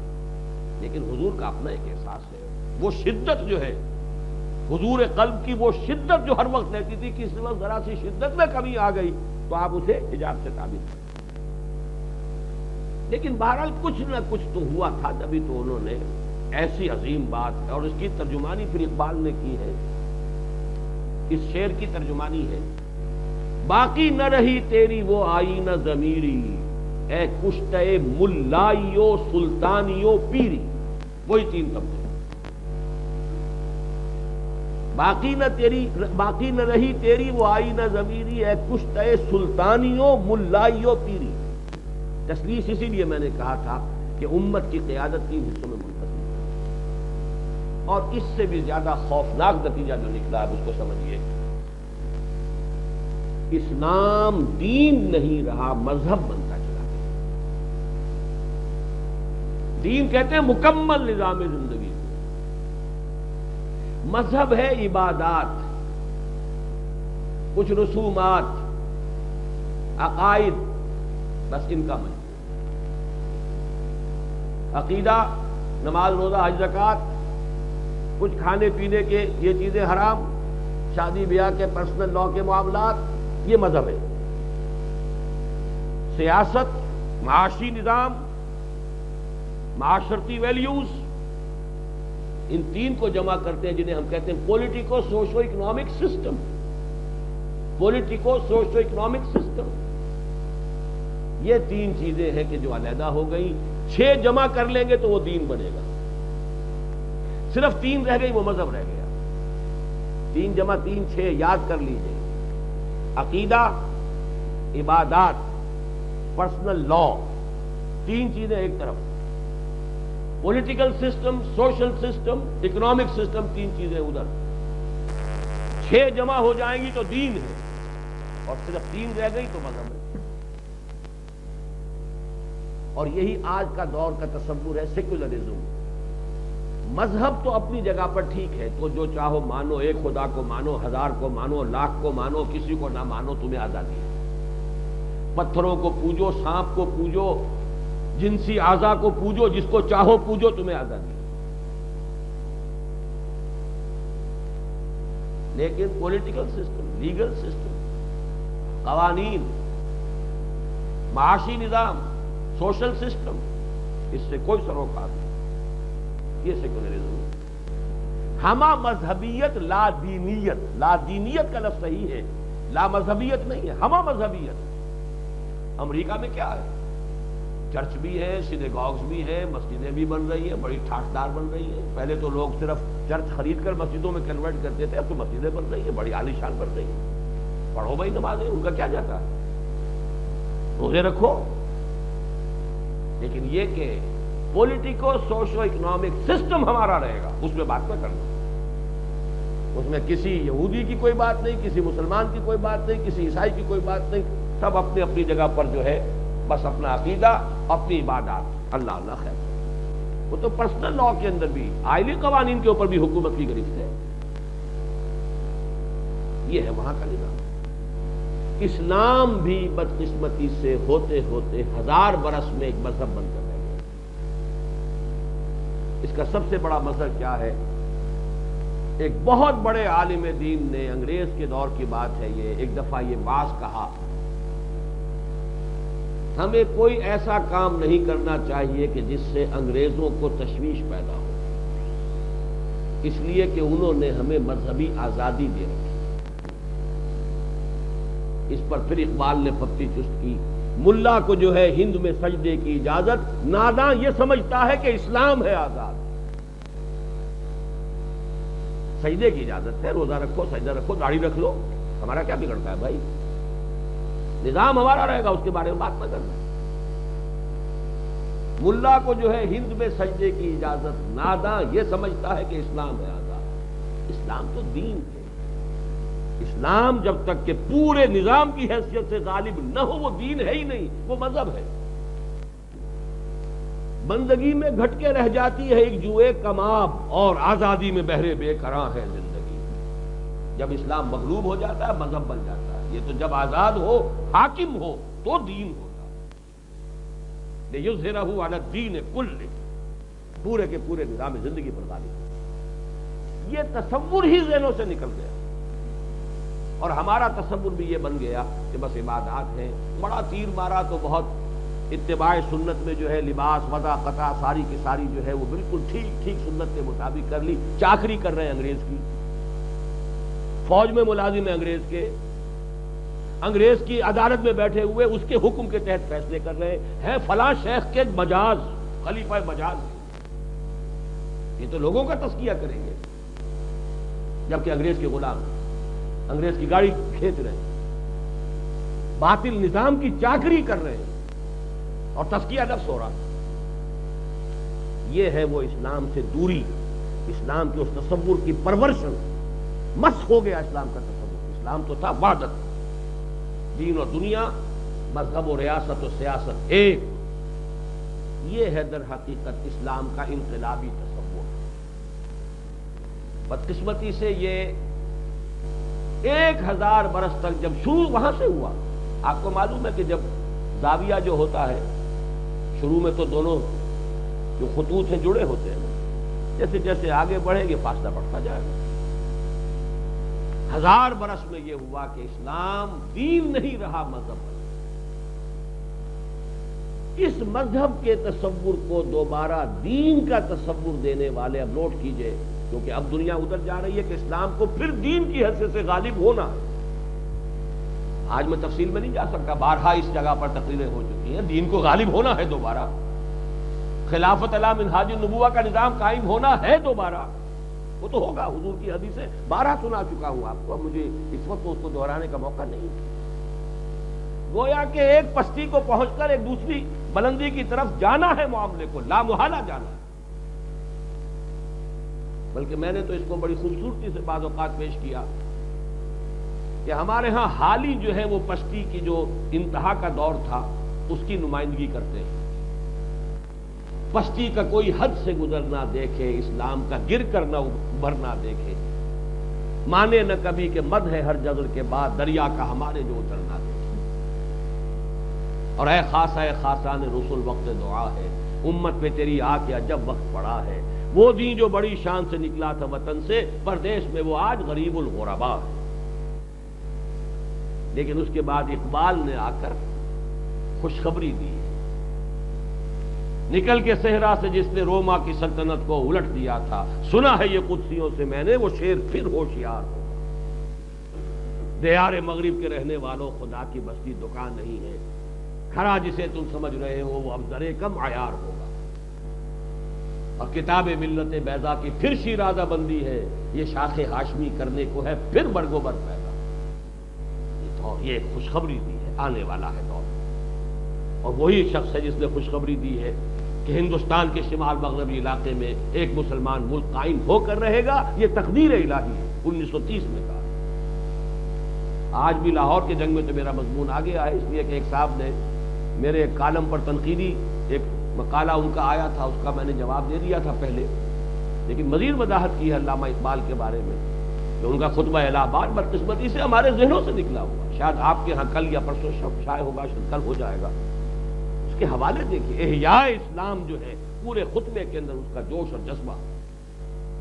ان کے الفاظ ہیں کہ میں اس سے مایوس نہیں ہو گیا ہوں کہ اسلام کے اندر وہ قوت موجود ہے کہ وہ دوبارہ دنیا کے اندر ابھر سکتا ہے. اور جان لو کہ پوری تاریخ میں مسلمانوں نے کبھی اسلام کو نہیں بچایا، اگر بچایا ہے تو اسلام نے مسلمانوں کو بچایا. ایسے وہ پورے اقتباسات کل پڑھ لیجیے کہ میں اسلام کے مستقبل سے مایوس نہیں. واقعہ یہ ہے کہ یہ مضمون میں بارہا بیان کر چکا ہوں کہ یہ جو نشأت ثانیہ ہونی ہے، اس میں اس بر عظیم پاک و ہند کا خاص مقام ہے. 11ویں صدی، 12ویں صدی، 13ویں صدی کے عظیم ترین مجددین یہی پیدا ہوئے. مجدد الفسانی رحمۃ اللہ علیہ، شاہ ولی اللہ دہلوی رحمۃ اللہ علیہ، سید احمد بریلوی رحمۃ اللہ علیہ، آخر عظیم شخصیت ہے. ان کی پیرلل، ان کی متوازی کوئی شخصیت پورے عالم اسلام میں نظر نہیں آ سکتی. پھر اس صدی میں 14ویں صدی جو ختم ہو چکی ہے، اب تو 15ویں ہے، علامہ اقبال جیسے مفکر، مولانا مودودی جیسے مصنف، مولانا الیاس جیسے مبلغ، حضرت شیخ الہند جیسے عالم دین، مجاہد حریت، پوری دنیا میں دکھا دیجیے کہیں کوئی بات ہے. بہرحال اسلام کا جو فکر تھا، فکری اعتبار سے اسلام میں جو زوال آیا تھا کہ دین کی بجائے وہ مذہب بن گیا، واقعہ یہ کہ اس صدی کے آغاز میں علامہ اقبال نے پھر دین کی حیثیت سے اس تصور کو زندہ کیا. جدا ہو دین سیاست سے تو رہ جاتی ہے چنگے دین. وہ حاکمیت الہی کا تصور، سروری زیبا فقط اس ذات بے ہمتا کو ہے، حکمراں ہے ایک وہی، باقی بتان آدری. وطنیت کی تصور کی نفی، اسلام تیرا دیش ہے تو مصطفی ہے. کہاں تم جغرافیائی حدود کے اندر اپنے آپ کو باندھ کر بیٹھ گئے ہو؟ اسلام تیرا دیش ہے تو مصطفی ہے. ہماری قومیت اسلام ہے. اور پھر یہ کہ پورا ایک نظام زندگی کی حیثیت سے علامہ اقبال نے جیسے اسے زندہ کیا ہے. پھر یہ کہ کچھ تحریکیں اٹھی ہیں. اقبال کے بارے میں یہ بات جان لیجئے، وہ مفکر تھے، اور مفکر آدمی زیادہ عملی نہیں ہوا کرتا. یہ ایکسیپشنز انبیاء کی ہوتی ہیں یا شاذ مجددین میں آپ کو نظر آ جائیں گی. ابن تیمیہ رحمۃ اللہ علیہ بہت بڑے مفکر اور مصنف بھی تھے اور صاحب سیف و ثنا بھی تھے. لیکن اور کون سا مجدد آپ کو نظر آئے گا میدان جنگ میں؟ مجدد الفسانی بھی میدان جنگ میں تو نظر نہیں آئیں گے، شاہ ولی اللہ بھی میدان جنگ میں تو نظر نہیں آئیں گے. ہاں یہ ہے کہ احمد شاہ ابدالی کو ان کی نگاہ نے دیکھا ہے اور بلایا ہے. وہ بصیرت تھی کہ ہندوستان میں اس وقت کوئی نہیں ہے کہ جو اس برہٹا جو سیلاب اٹھ رہا ہے اس کا راستہ روک سکے. احمد شاہ ابدالی کو بلایا. خود تو عملی میدان میں نہیں تھے نا. تو ایکسیپشنز ہوتی ہے. صرف اقبال ایک مفکر تھا، لیکن یہ کہ عملی میدان میں نہیں تھا. اللہ کے فضل و کرم سے اس صنم خانہ ہند میں اس انقلابی فکر پر تحریک عملاً شروع کرنے والے پہلے مولانا ابوالکلام آزاد تھے. حزب اللہ قائم کیے 1913 میں. لیکن وہ ہمارا جو مذہبی علماء کا حلقہ تھا محدود تصور والا، اس نے مخالفت کی، نتیجہ یہ کہ بددل ہو کر وہ بیٹھ گئے، پھر کانگریس میں شریک ہوئے، جینیس انسان تھا اس میں کوئی شک نہیں، علماء کی مخالفت کی وجہ سے بددل ہو کر بیٹھ گئے، کیا ہو گیا بلا اس کے؟ بہرحال اس کے بعد مولانا مودودی میدان میں آئے، انہوں نے جو بھی ایک احیائی جد و جہد کی، کوشش کی، خطا سے تو ظاہر بات ہے کہ غیر نبی کوئی نہیں ہو سکتا جس کے کام میں کوئی نقص نہ ہو، کوئی کمی نہ ہو، کوئی غلطی نہ ہو، کوئی خامی نہ ہو۔ البتہ یہ کہ یہ جان لیجئے میری کتاب اصل میں اس موضوع پر آ چکی ہے، جو مضامین میں نے لکھے تھے نوائے وقت میں، اسلام کے انقلابی فکر کی تجدید و تعمیل کیا ہو۔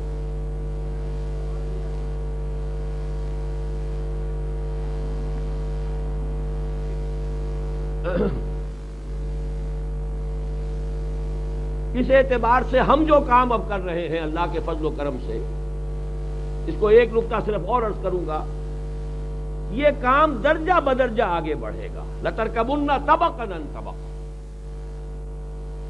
ایک ہی جست میں تو یہ محمد الرسول اللہ صلی اللہ علیہ وسلم کی واحد مثال ہے کہ 20 برس میں انقلاب کی تکمیل ہو گئی، فرد واحد سے دعوت کا آغاز، اور 20 برس میں لاکھوں مربع میل کے رقبے پر اللہ کا دین غالب، جاء الحق وزهق الباطل ان الباطل كان زهوقا۔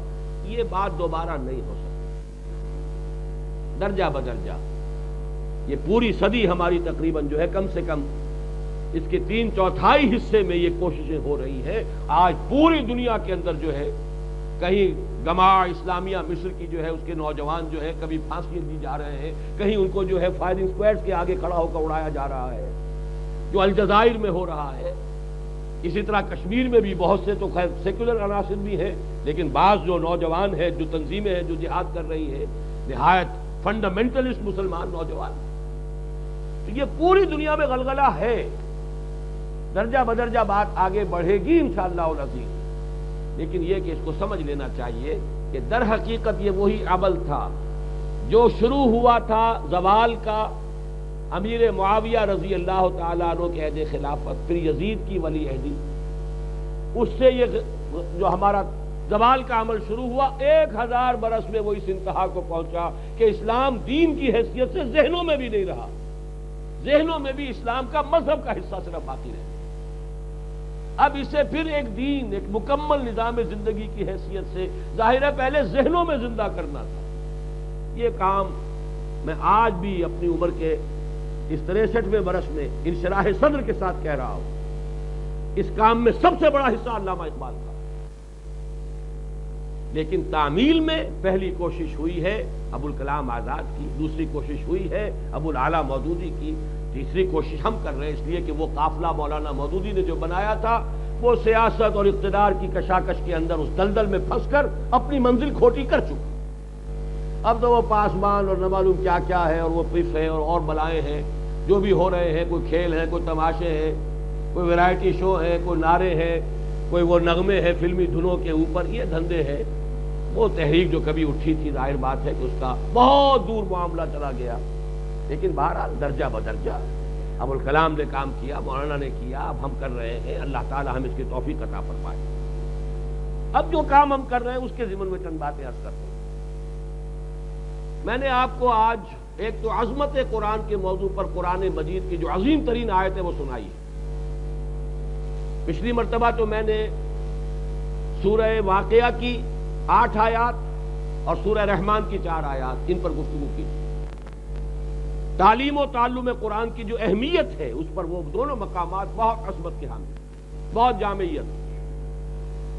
لیکن قرآن کی عظمت کو پہچاننا چاہتے ہو، یہ ہے کیا؟ سورہ حشر میں فرمایا لو انزلنا هذا القرآن على جبل لرأيته خاشعا متصدعا من خشیۃ اللہ، اگر ہم اس قرآن کو کسی پہاڑ پر اتار دیتے تو تم دیکھتے کہ وہ دب جاتا، پھٹ جاتا اللہ کے خوف سے۔ وَتِلْكَ الْأَمْثَالُ نَضْرِبُهَا لِلنَّاسِ لَعَلَّهُمْ يَتَفَكَّرُونَ، یہ تو مثالیں ہیں جو ہم لوگوں کے لیے بیان کر رہے ہیں تاکہ وہ کچھ غور و فکر سے کام لیں۔ یعنی قرآن کی عظمت فی نفس ہی کیا ہے یہ تمہاری سمجھ میں آ ہی نہیں سکتی۔ اللہ کا کلام ہے، کلام متکلم کی صفت ہوتا ہے. کتنی بڑی نعمت ہے اللہ تعالیٰ کی ایک صفت. حروف، الفاظ، صوت کا جامہ پہن کر ہمارے سامنے موجود ہے. اللہ کی ذات وراء الورا ثم وراء الورا ثم وراء الورا، اس کی ایک صفت اور اہم ترین صفت کلام، اور وہ ہماری زبان کے الفاظ کا جامہ پہن کر ہمارے سامنے موجود. اس کو میں چاہتا ہوں کہ ایک اور حوالے سے سمجھ لیجئے. سورہ اعراف کی آیت نمبر 143 میں حضرت موسیٰ علیہ السلام کا واقعہ آیا ہے. جب انہیں طلب کیا گیا تھا تورات دینے کے لیے، اس سے پہلے بھی ایک مرتبہ اللہ سے کلام کر چکے تھے، لیکن ہو رہا تھا من ورائے حجاب، پردے کے پیچھے سے. دیدار نہیں تھا، کلام تھا، مخاطبہ تھا، مکالمہ تھا. اب دوبارہ اب آتش شوق بھڑکی تو ایک درخواست کر دی. وَلَمَّا جَاءَ مُوسَىٰ لِمِيقَاتِنَا وَكَلَّمَهُ رَبُّهُ قَالَ رَبِّ أَرِنِي أَنظُرْ إِلَيْكَ. جب موسیٰ ہمارے مقرر کیے ہوئے وقت پر پہنچ گئے اور پروردگار نے، ان کے رب نے ان سے کلام کیا، تو انہوں نے درخواست کی پروردگار ذرا دیدار بھی عطا ہو جائے، مجھے اپنا دیدار عطا فرما. قال لن ترانی، فرمایا تم مجھے ہرگز نہیں دیکھ سکتے. ولكن انظر الى الجبل فان استقر مكانه فسوف ترانی، ذرا اس پہاڑ کو دیکھو، اگر وہ ٹکا رہا اپنی جگہ پر تو شاید تم مجھے دیکھ سکو. فلما تجلى ربه للجبل جعله دكا وخر موسى صعقا. جب اللہ نے اپنی ایک تجلی ڈالی ہے پہاڑ پر تو وہ پہاڑ پھٹ گیا اور دب گیا. اور بالواسطہ تجلی ذات باری تعالیٰ کا بالواسطہ مشاہدہ حضرت موسیٰ کر رہے ہیں. تجلی تو پہاڑ پر ہے، موسیٰ پر نہیں ہے، لیکن بالواسطہ مشاہدے کا نتیجہ یہ ہوا کہ بے ہوش ہو گئے. فلما افاقا، جب افاقہ ہوا، ہوش میں آئے، قال سبحانک، عرض کیا پروردگار تو پاک ہے، تب تو الیک، میں تیری جناب میں توبہ کرتا ہوں، وانا اول المسلمین، اور میں سب سے پہلے تیرا فرمان اور حکم ماننے والا ہوں. میں نے یہ آیت کیوں پڑھی ہے؟ جو تاثیر تجلی ذات باری تعالیٰ کی ہے وہی تاثیر کلام باری تعالیٰ کی ہے. لو انزلنا هذا القرآن على جبل لرأيته خاشعا متصدعا من خشیۃ اللہ. تو قرآن کی عظمت کے لیے قرآن حکیم میں تو سب سے عظیم آیت ہے. اب ایک آیت تو میں آپ کو سنا چکا ہوں پچھلی مرتبہ، ایک حدیث بار بار میں نے عرض کی، خیرکم من تعلم القرآن وعلمہ، تم میں بہترین لوگ وہ ہیں جو قرآن سیکھیں اور سکھائیں. حضرت عثمان سے ہے، اس پر مفصل بیان پچھلی مرتبہ ہو چکا ہے. آج میں ایک دوسری حدیث آپ کو سنا رہا ہوں جس کے راوی عمر فاروق ہے رضی اللہ تعالی عنہ. ان اللہ یرفع بہذا الکتاب اقواما ویضع بہ آخرین، رواہ مسلم. یہ روایت امام مسلم کی ہے رحمہ اللہ. حضور فرماتے ہیں اللہ تعالی اسی قرآن کی بدولت قوموں کو اٹھائے گا اور اسی کو چھوڑ دینے کی وجہ سے قوموں کو ذلیل و خوار کر دے گا. اب کم سے کم مسلمانوں کی جو قسمت ہے وہ اس قرآن کی ترازو میں تلے گی. قرآن کو چھوڑ دو گے، گرا دیے جاؤ. قرآن کو دوبارہ ہاتھ میں لے لو گے، کھڑے ہو جاؤ گے، اپنا امام بناؤ گے، دنیا میں اٹھ جاؤ. یہ حدیث ہے امام مسلم کی روایت کردہ، ان اللہ یرفع بہذا الکتاب اقواما ویضع بہ آخر. یہ میں اس لیے اس وقت موضوع لایا ہوں کہ وہ اسلام کا احیاء، دین کی حیثیت سے اس کے تصور کا احیاء جو اقبال کر چکا اور اس کے بعد ان تحریکوں کے ذریعے سے ہوا ہے. اب آپ کے ہاں کثیر لوگ موجود ہیں جو جانتے ہیں کہ اسلام مذہب نہیں دین ہے، لیکن دین کو قائم کرنے کی جد و جہد میں ابھی بہت کم لوگ بالفعل شریک ہیں. چاہتے تو ہیں ہو جائے، کوئی اور کر دے، ہمیں تکلیف نہ اٹھانی پڑے، لیکن یہ کہ ظاہر بات ہے کہ یہ تو کرنے سے ہوگا، ایثار سے، محنت سے، قربانی سے، مشقتوں سے، تکلیفیں جھیل کر، مصائب برداشت کر کے ہوگا، جیسے کہ حضور اور صحابہ کرام رضوان اللہ تعالی علیہ مجمعین و صلی اللہ علیہ وسلم جیسے انہوں نے کیا. اور اس میں جو اعلی انقلاب ہے وہ قرآن ہے. اتر کر ہرا سے سوئے قوم آیا اور ایک نسخہ کیمیا ساتھ لایا. اسی لیے میں نے دوسری آیت پڑھی تھی سورہ جمعہ کی. هو الذی بعث فی الامیین رسولا منہم یتلو علیہم آیاتہ ویزکیہم ویعلمہم الکتاب والحکمہ وان کانوا من قبل لفی ضلال مبین. اس کو یوں سمجھیے، حضور نے جو کام کیا اور جو کام ہمیں بھی اب کرنا ہوگا اس کے دو حصے ہیں. دوسرا حصہ تو لوگوں کو معلوم ہے، جہاد ہے، قتال ہے، جانیں دینی ہے، باطل سے ٹکرانا ہے، جام شہادت نوش کرنا ہے. شہادت ہے مطلوب و مقصود مومن، نہ مال غنیمت نہ کشور کشائی. لیکن پہلی بات کی طرف توجہ نہیں ہے. وہ لوگ آئیں کہاں سے؟ ایسے لوگ کیسے پیدا کیے جائیں، کیسے فراہم کیے جائیں، کیسے تیاری کی جائے؟ یہ ہے پہلا حصہ. جیسے الہ آبادی نے کہا تھا، اکبر الہ آبادی نے، کہ خدا کے کام دیکھو بعد کیا ہے اور کیا پہلے. نظر آتا ہے مجھ کو بدر سے غار ہرا پہلے.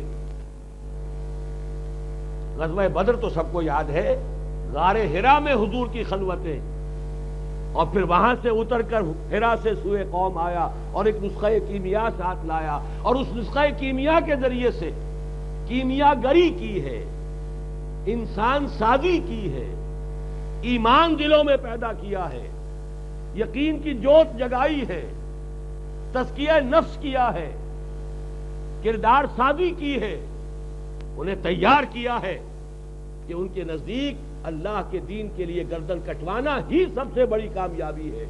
وَلَا تَقُولُوا لِمَن يُقْتَلُ فِي سَبِيلِ اللَّهِ أَمْوَاتٌ. ایسے لوگوں کی تیاری، اس کا ذریعہ قرآن حکیم. یتلو علیہم آیاتہ ویزکیہم ویعلمہم الکتاب والحکمہ. اس عمل سے محمد الرسول اللہ صلی اللہ علیہ وسلم نے وہ جماعت تیار کی. میں اس ضمن میں کچھ تفاصیل چاہتا تھا علامہ اقبال کے کلام سے، لیکن اب اس کا وقت نہیں ہے. میں صرف یہ عرض کروں گا کہ اصل میں کرنے کا کام، جس میں کہ ہم نے بہرحال اس کے 3 حصے بنا لیے ہیں، جڑ یہی ہے: ذہنوں کو بدلنا، باطن کو بدلنا، تزکیہ نفس، تطہیر فکر. یہ سارا ہوگا قرآن کے ذریعے، جس کے لیے حضور سے فرمایا سورہ الفرقان میں، فَلَا تُطِعِ الْكَافِرِينَ وَجَاهِدْهُمْ بِهِ جِهَادًا كَبِيرًا. اس قرآن کے ذریعے سے جہاد کیجئے اے نبی صلی اللہ علیہ وسلم. 12 برس تک تلوار تو ہاتھ میں کیا ہوتی، جواب میں پتھر بھی پھینکنے کی اجازت نہیں تھی. تمہارے ہاتھ میں اب تلوار ہے قرآن کی. خوشترا باشد مسلمانش کنی کشتہ تک شمشیر قرآنش کنی. قرآن کی تلوار سے کفر کا خاتمہ کرو، شرک کا خاتمہ کرو، نفس پرستی کا خاتمہ کرو. یہ ساری خرابیاں دور ہوں گی قرآن کی تلوار سے. جب یہ خرابیاں دور ہو جائیں، اب جن لوگوں کی تیاری ہو گئی ہے انہیں جمع کرنا ہو. یہ سارا کام ہمارا رجوع الی القرآن، یہ قرآن کی انجمنیں، قرآنی اکیڈمیز، یہ 1 ایئر کورس، یہ سب کیا ہے؟ قرآن کے ذریعے سے. اور یہ کہ کچھ لوگ تیار ہو جائیں اسی کام کو علی وجہ البصیرت آگے جاری رکھنے کے لیے. ایک آدمی کی بات نہیں ہوگی، ایک آدمی کی ہم اس کے عادی ہو گئے، ایک تفسیر کسی نے لکھ دی وہی پڑھے جاؤ. نہیں، یہ سیکنڈ ہینڈ نالج ہوتا ہے جو انسان کو کسی تفسیر سے حاصل ہوتا ہے. خود عربی پڑھو، اپنی آنکھوں سے قرآن پڑھو، اس سے جو یقین حاصل ہوگا وہ کسی ترجمے سے، کسی تفسیر سے حاصل نہیں ہو سکتا. اب کیا عرض کروں، یہ چیزیں جس طریقے سے اقبال نے بیان کی ہے، مجھے تو شائبہ تک کہیں نظر نہیں آتا، اس کا 100واں حصہ بھی کسی دوسرے انسان میں نظر نہیں آتا. تیرے ضمیر پہ جب تک نہ ہو نزول کتاب، گرہ کشا ہے نہ راضی نہ صاحب کشاف. اس قدر عظمت ہے کلام. جب تک کہ خود تمہارے دل پر قرآن نازل نہیں ہوگا. جو عظیم ترین 2 تفسیریں ہیں ان کا نام لے دیا ہے، رازی کی تفسیر کبیر اور کشاف زمخشری کی. اس سے اونچی کوئی تفسیر ہو ہی نہیں سکتی. ایک عقل اور منطق اور فلسفے کے میدان میں چوٹی پر ہے، علم کلام کے میدان میں. ایک عربی زبان اور ادب اور نحو اور شاعری جو ہے اس میں انتہا پر ہے. تیرے ضمیر پہ جب تک نہ ہو نزول کتاب، گرہ کشا ہے نہ راضی نہ صاحب کشاف۔ اپنی آنکھوں سے پڑھو گے تو قرآن تمہارے اپنے دل پر اترے گا۔ اب جو لوگ بھی اس سے بہرور ہو جائیں وہ جمع ہوں، تنظیم کی شکل اختیار کریں، بنیان مرصوص بنے، ایک قائد کی قیادت کو تسلیم کریں۔ اس میں اثار کرنا پڑتا ہے نفس کا، اپنی رائے کا، اپنی انا کا۔ ہر شخص کو اپنی رائے پیاری نظر آتی ہے، سب سے اعلیٰ نظر آتی ہے۔ جماعتی زندگی میں تو ہر شخص کی اپنی اپنی رائے ہو تو کیسے چلے گی؟ کوئی ایک فیصلہ ہوگا، اسی پر عمل کرنا ہوگا۔ جماعت تو اسی کا نام ہے۔ جو کہ افغانستان میں جو جہاد فساد کی شکل اختیار کر گیا، سبب کیا ہے؟ اتنے بے شمار گروپ تھے، ایک شخص کی قیادت ہوتی تو کبھی کا بیڑا پار ہو چکا ہوتا۔ یہ تنظیم اسلامی کے تحت کر رہے ہیں۔ پھر یہ کہ عوام کو روشناس تو کراؤ کہ یہ خلافت کا نظام ہے کیا، آئے گا وہ لازماً، اور مجھے یہ بھی یقین ہے کہ آئے گا بھی اسی کی تیاری سے۔ یہ چیزیں میں بیان کر چکا ہوں بارہا، لیکن یہ کہ اس کی خلافت کی برکات کیا ہے، وہ نظام کیا ہے، پولیٹیکل سوشو اکنامک سسٹم خلافت کا آج کے عہد میں کیا بنے گا۔ آپ کے ہاں میں آخر 4 دن یا 3 دن تقریریں کر کے گیا تھا خالق دینا ہال میں، خطبات خلافت۔ یہ راول پنڈی میں ہوئے، لاہور میں ہوئے، پشاور میں ہوئے، ملتان میں ہوئے، 4 دن 5 دن کے میں نے یہ خطبے دیے۔ یہ سب کچھ اس لیے تھا کہ پتہ تو چلے کہ وہ ہے کیا، آج کے دور میں کیا ہوگا۔ میں حیران رہ گیا جب میں نے کل ہی دیکھا ہے وہ جملہ بھی اقبال کے اس خطبے میں کہ اسلام پر جو جمود طاری ہو گیا عرب امپیریلزم کے دور میں، اگر ایک ریاست مسلمانوں کی قائم ہو جائے ہندوستان کے شمال مغربی علاقے میں تو ہمیں ایک موقع مل جائے گا کہ اسلام کے اس جمود کو توڑ کر اور عہد ملوکیت کے اثرات کو ختم کر کے اسلام میں حرکت پیدا کرے، تاکہ روح دین روح عصر کے ساتھ ہم آہنگ ہو جائے۔ یہ جو بہت بڑی خلیج جو ہے حائل ہو چکی ہے، دین کا معاملہ جو ہے 600 برس تقریباً ہونے کو آئے ہیں۔ مجھے اقبال نے کبھی کہا تھا کہ 300 سال سے ہیں ہند کے میخانے بند۔ تو واقعہ یہ ہے کہ دین کے میدان میں اجتہادی جو عمل تھا اس کا دروازہ بند ہے۔ اس راستے کے لیے اگر ہمیں ایک آزادی مل جائے، پاکستان ملا ہمیں، اب تک اس طرف پیش قدمی نہیں ہوئی، لیکن بہرحال کرنے سے ہوگی۔ ان الفاظ کے ساتھ میں ان حضرات کو مبارکباد پیش کرتا ہوں جنہوں نے اپنی زندگی کا 1 سال وقف کرنے کا فیصلہ کیا۔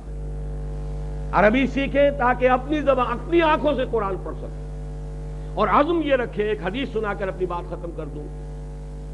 یہ مشکات شریف میں جو کتاب الایمان ہے اس کے باب العلم کی فصل 40 کی روایت ہے۔ حضور نے فرمایا من جاہ الموت وہو یطلب العلم لیحیی بہ الاسلام فبینہ وبین النبیین درجۃ واحدۃ فی الجنہ اور کما قال صلی اللہ علیہ وسلم۔